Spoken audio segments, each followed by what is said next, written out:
నువ్వు ముక్కోటి ఏకాదశిని చెయ్యగలిగితే, అలా చేసినప్పుడు నీకు 3 కోట్ల ఏకాదశుల ఫలితాన్ని నీ ఖాతాలో వేస్తాను. అందుకని ఉత్తర ద్వార ప్రవేశం చేస్తారు. అటువంటి ముక్కోటేకాదశి తిథి నాడు మీరు భగవత్ సంబంధంగా ఏది చేసినా కూడా దేశకాలాదులను అనుసరించి కోట్ల రెట్లలో ఈశ్వరుడు దాని ఫలితాన్ని ఏర్పాటు చేసేస్తాడు.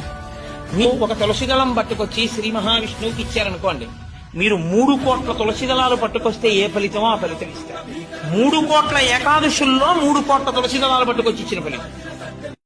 నువ్వు ముక్కోటి ఏకాదశిని చెయ్యగలిగితే, అలా చేసినప్పుడు నీకు 3 కోట్ల ఏకాదశుల ఫలితాన్ని నీ ఖాతాలో వేస్తాను. అందుకని ఉత్తర ద్వార ప్రవేశం చేస్తారు. అటువంటి ముక్కోటేకాదశి తిథి నాడు మీరు భగవత్ సంబంధంగా ఏది చేసినా కూడా దేశకాలాదులను అనుసరించి కోట్ల రెట్లలో ఈశ్వరుడు దాని ఫలితాన్ని ఏర్పాటు చేసేస్తాడు.